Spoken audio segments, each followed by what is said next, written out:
ఇవాళ మరి నిందలేసే ప్రయత్నం చేస్తుండ్రు.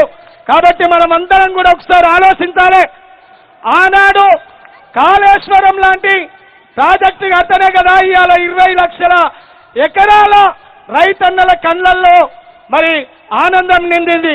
మరి అలా ఆ రైతన్న కళ్ళల్లో మళ్ళా కన్నీళ్లు నింపే ప్రయత్నం చేస్తుండ్రు. ఆనాడు వాడుకునేది నల్లని రేగడి నాగలి కర్రు నవ్వింది వేళ, ఏళ్ళ తరబడి ఎండిన తుమ్మకు ఏరే మొలిసేనా.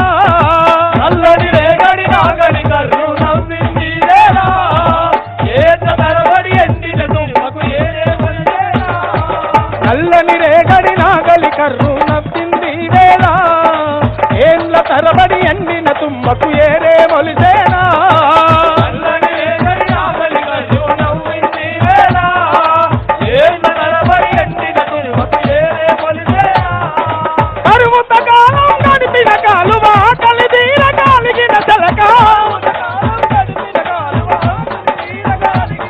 అరకరువుత కాలం గడిపిన కాలువ కలిదీరగాలిగిన చెలక,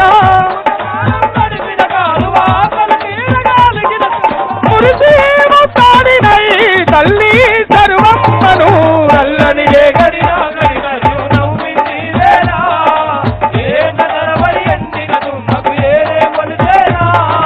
నల్లని రేగడి నాగలి కర్రు నవ్వింది వేళ, ఏళ్ళ తరబడి ఎండిన తుమ్మకు ఏరే మొలిసేనా.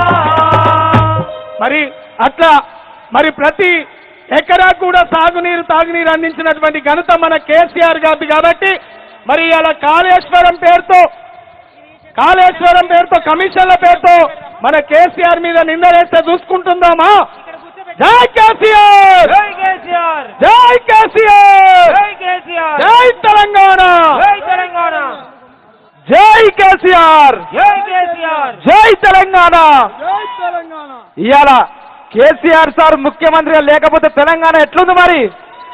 అయ్యో హరిగోసపడుతున్నదో తెలంగాణ ఆగమైపోతున్నదో, హరిగోసపడుతున్నదో తెలంగాణ ఆగమైపోతున్నదో, హరిగోసపడుతున్నదో తెలంగాణ ఆగమైపోతున్నదో.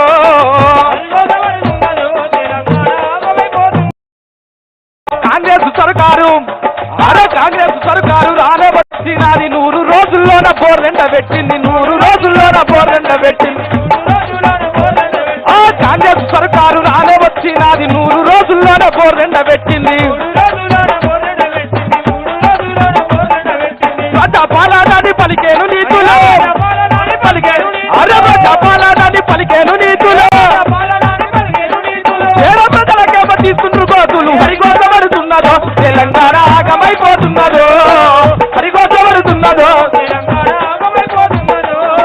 హరిగోసపడుతున్నారో రైతన్నలు ఉరివెట్టుకుంటున్నారు, హరిగోసపడుతున్నారో రైతన్నలు ఉరివెట్టుకుంటున్నారు. రైతన్న జై తెలంగాణ. ఇప్పుడు యూపీఎఫ్ కన్వీనర్ బొల్ల శివకుమార్ గారిని మాట్లాడవలసింది కోరుతాం.